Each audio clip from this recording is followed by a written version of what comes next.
apapun yang keluar daripada mulutku, wallahi la yakhruju minhu illal haq, tidak akan keluar daripada mulutku kecuali benar. Tulis. Akhirnya banyak yang menulis, di antaranya Sayyidina Ali menulis, ada lagi namanya mushaf Amr ibn al-As, namanya mushaf, bukan mushaf, apa namanya, Shahifah Amr ibn al-As, namanya Shahifah As-Shadiqah. Shahifah As-Shadiqah ini di dalamnya ada ribuan hadis. Ada juga Shahifahnya Sayyidina Ali, tulisan Sayyidina Ali, ada beberapa hadis, dan banyak sekali tentang apa namanya, hadis-hadis yang ditulis oleh para sahabat. Tapi penulisan hadis tidak semasif penulisan Al-Quran ketika itu. Masih ada apa? Orang-orang masih sikit malas lah untuk menulis hadis. Sampai pada masa khilafahnya Umar bin Abdul Aziz. Namanya sahabat, tetap manusia, pasti lama-kelamaan akan mati. Kemudian banyak perang, terbunuh. Akhirnya lama-lama ulama semakin sikit. Ketika lama-lama ulama ini semakin sikit, Umar bin Abdul Aziz macam terpanggil untuk itu. Ini kalau mati, sahabat mati semacam ini, nanti yang akan mentafsirkan Al-Quran ini siapa? Nanti hadis-hadis ini macam mana? Karena Al-Quran saja tidak akan cukup, karena ada yang menjelaskan Al-Quran. Dan ulama semakin lama semakin sikit, banyak dari mereka mati, banyak dari mereka berjihad. Akhirnya Umar bin Abdul Aziz macam apa ya, menyuruh semua. Jadi ini kan khalifah Arab. Anda tahu sekarang negara Arab ini terbagi menjadi 35 negara. Zaman dahulu sebelum ada 35 negara ini, Arab ini hanya satu, ya Jazirah Arab ini. Presidennya namanya khalifah, dan ketika itu khalifahnya adalah Umar bin Abdul Aziz. Dia menyuruh kepada semua umalaul Madinah, umalaul mudun, ketua-ketua kota, macam kirim surat ke Selangor, kirim surat ke KL, suruh semua kepala kota untuk menulis semua hadis yang ada di kota itu sebelum 100 tahun Rasul meninggal. Sebelum 100 tahun Rasul meninggal. Akhirnya banyak sekali, namanya khalifah ya, kalau ada perintah negara, ulama pasti mengikuti. Karena itu kalau Anda nak baik, pemimpinnya kena baik. Ketika Umar bin Abdul Aziz menyuruh semua ulama dan semua kepala kota dan kepala wilayah untuk menulis hadis Rasul, semuanya berlomba-lomba untuk menulis hadis Rasul. Dan orang ketika itu yang paling semangat untuk menulis hadis namanya Ibnu Syihab Az-Zuhri. Ibnu Syihab Az-Zuhri, dan inilah yang diabadikan oleh Imam Suyuti di dalam kitabnya Alfiyatul Hadis dengan perkataan awwalu jami'il hadithi wal athar Ibnu Syihabin umira lahu Umar. Dan orang yang pertama menulis kitab hadis adalah Muhammad bin Muslim bin Ubaidillah bin Abdillah bin Syihab Az-Zuhri, yang meninggal kira-kira abad kedua Hijriyah. Dan perintah Umar bin Abdul Aziz menyuruh penulisan hadis itu dikatakan di dalam kitab-kitab ala roksil mi'ah, maknanya di akhir abad pertama Hijriyah, mungkin abad 90-an, tahun 90 Hijriyah, tahun 90 Hijriyah. Akan tetapi penulisan Muhammad bin Muslim Az-Zuhri ini di dalam kitab hadis masih belum teratur penulisannya. Jadi hadis-hadis yang sesuai dalam satu bab. Oh, ini bab sholat, dikumpulkan semua. Setelah itu ditulislah perkataan-perkataan sahabat. Maknanya Sayyidina Umar memaknakan hadis ini seperti ini, terus seperti itu. Akhirnya apa ya, macam sikit-sikit kacau lah. tak boleh dibezakan, hampir tak boleh dibezakan mana hadis, mana perkataan sahabat. Karena tercampur-campur. Kemudian kita tak tahu hadis ini sahih apa tak sahih. Karena belum tentu satu zaman kayak tabi'in, belum tentu tabi'in itu langsung meriwayatkan daripada sahabat, belum tentu. Mungkin tabi'in, an tabi'in sampai 7. Baru an sahabat. Imam Syafi'i pernah jumpa hadis diriwayatkan oleh tabi'in, dari tabi'in itu ke sahabat 7 orang. Macam mana? Saya meriwayatkan dari Tun Mahathir, bukan dari saya dari Akif dari zaman dari ayahnya dari kawannya dari kawannya menteri, baru dari Tun. Nah, ini jauh sangat, walaupun hidup satu zaman. Akhirnya hadis yang ada di dalam kitabnya Ibnu Syihab Az-Zuhri itu tak tahu mana sahih, mana yang tak sahih. Dan problemnya orang-orang setelah Ibnu Syihab Az-Zuhri itu mengarang kitab mengikuti stylenya Az-Zuhri ini. Akhirnya datanglah seseorang namanya Ishaq bin Rahuyah. Ada yang cakap Ishaq bin Rahawai, ada juga yang cakap Ishaq bin Rahuyah. Sibaweh pun ada yang cakap Sibaweh, ada yang cakap Sibuyah. Boleh Anda baca macam-macam. Karena banyak orang itu cakapnya Rahuyah, bukan Ishaq bin Rahawai. Karena weh-weh ini maknanya tak bagus, katanya macam itu. Saya pun tak tahu, tak terlampau paham, karena ini bahasa Persia. Bahasa apa? Persia. Ishaq bin Rahuyah ini suatu saat beliau ini mengajar.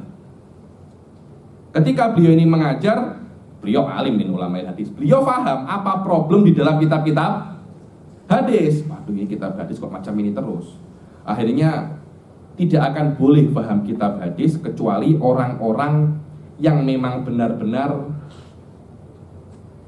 apa ya dibilang ya, mutakhassisin, orang-orang ahli takhasus, orang-orang macam kita yang lillahi ta'ala semacam kita ini, yang taunya hanya nasi goreng kampung, nak baca kitabnya Ibn Syihab Az-Zuhri tak akan mampu. Kena ada kitab yang mana kitab itu boleh dibaca oleh semua golongan. Laki-laki pun boleh baca, perempuan pun boleh baca, atuk-atuk kita di rumah pun juga boleh baca. Jadi orang yang cuma saya nak baca ilmu hadis tapi saya cuma punya waktu 4 bulan, bagaimana saya bisa mempelajari ilmu hadis dalam waktu 4 bulan? Alamak, macam mana? Tak mungkin dengan kitabnya Ibnu Syihab Az-Zuhri, karena sanadnya tak teratur, hadisnya tak teratur, dicampur-campur dengan kalamu sahabat. Akhirnya Ishaq bin Rahuyah ini macam mengeluh di dalam halakohnya, macam ini sedang mengajar. Beliau mengeluh, wahai murid-muridku, saya berharap ada di antara kalian ini yang hanya menulis hadis sahih saja, tidak dicampur dengan hadis-hadis yang lain, hanya hadis sahih. Subhanallah, di halakohnya itu ada Imam Bukhari.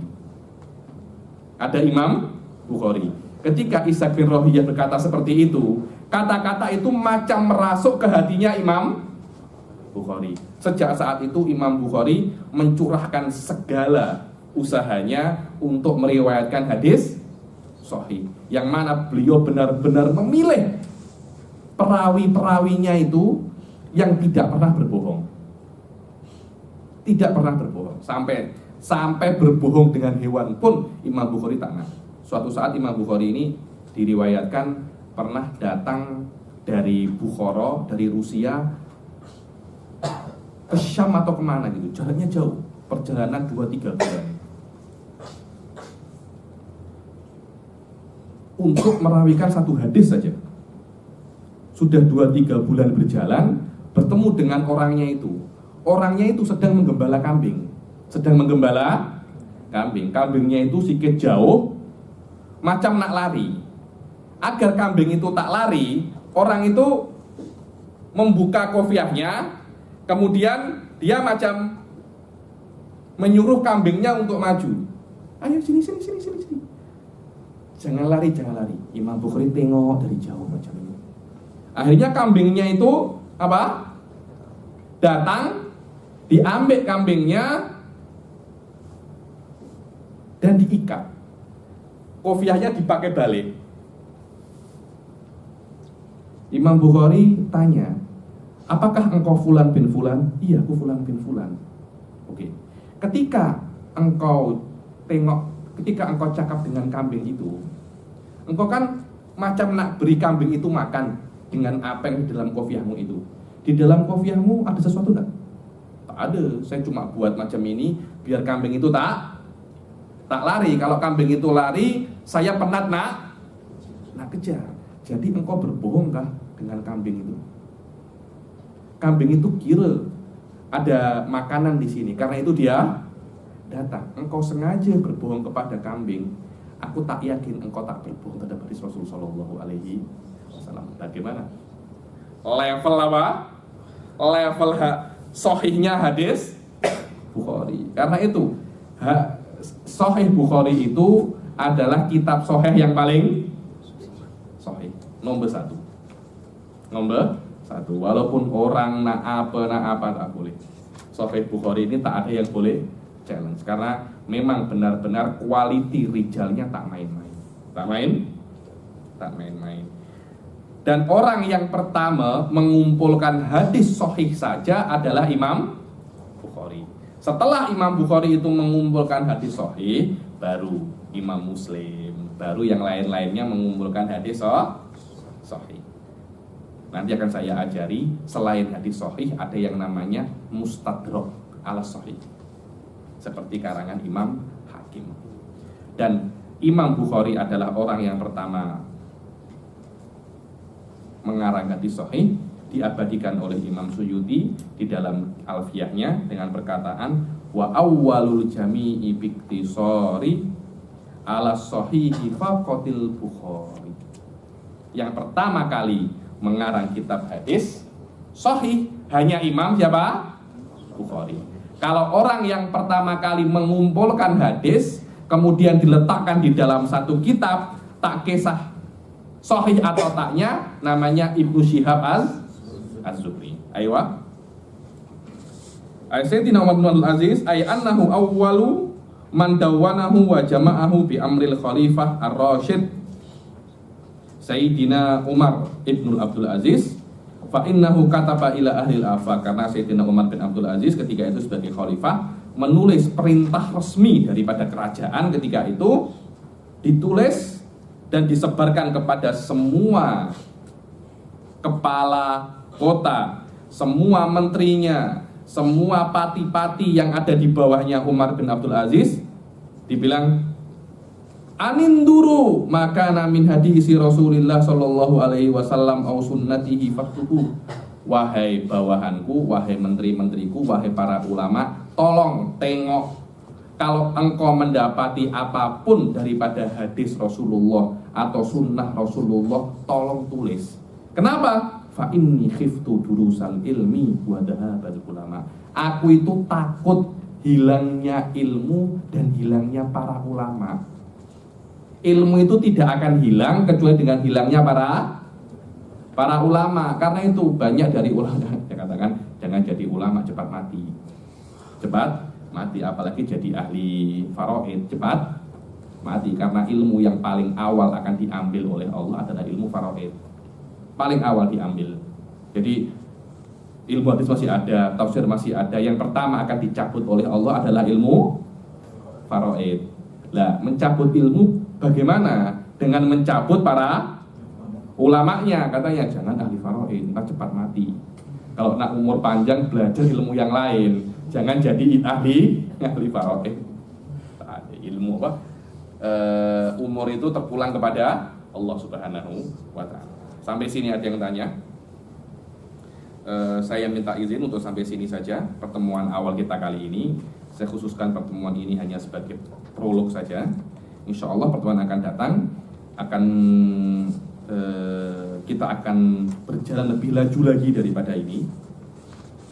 Akan lebih laju lagi. Saya minta sebelum saya datang sudah baca semua ini ilmu hadis, Diroya, Fadlu Ilmil Hadis, Ta'arif Awaliyah, semuanya dibaca dahulu karena kita mungkin akan berjalan sedikit-sedikit laju agar kita mempunyai kesempatan untuk menghatamkan kitab ini. Semakin cepat kita hatamkan kitab ini semakin baik. Semakin lama nanti ada yang sudah graduate lah, ada yang nanti ada kenduri lah, macam-macam. Saya sudah pernah menjadi orang macam antum, saya sudah pernah menjadi student degree, saya sudah pernah. Biasanya ayo nak pulang nak, abang kenduri, nanti emak yang kenduri sekarang nak, anda kena macam-macam. Sampai sini ada yang tanya, silakan tentang apa yang sudah saya katakan. Ada yang tanya? Kalau tak ada yang tanya tuh saya ragu. Ya imma dua, ya imma paham semua, ya imma tak paham semua. Saya tak tahu yang mana.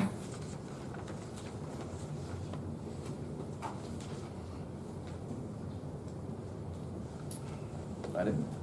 Oke, kalau tak ada, kita akhiri sampai sini. Semoga Allah Subhanahu wa taala memberkahi majlis kita ini dan semoga majlis kita diberi konsisten terus kita belajar di dalam ilmu mustalah hadis ini agar kita bisa untuk mentelakani Rasul Shallallahu Alaihi Wasallam dan menjaga sunnah Rasul Shallallahu Alaihi Wasallam daripada hilangnya sunnah Rasul Shallallahu Alaihi Wasallam. Allahumma ja'al hadal jam'a jam'an marhumah wa tafarruqana min ba'di tafarruqan ma'sumah taj'al fina wa minna syakiyan wa mahrumah.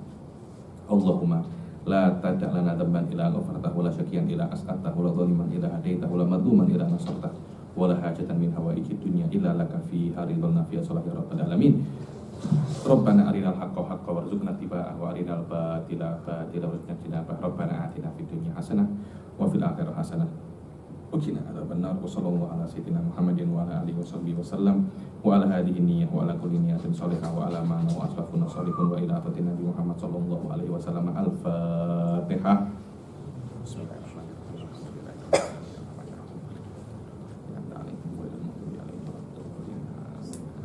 Sebelum saya akhiri,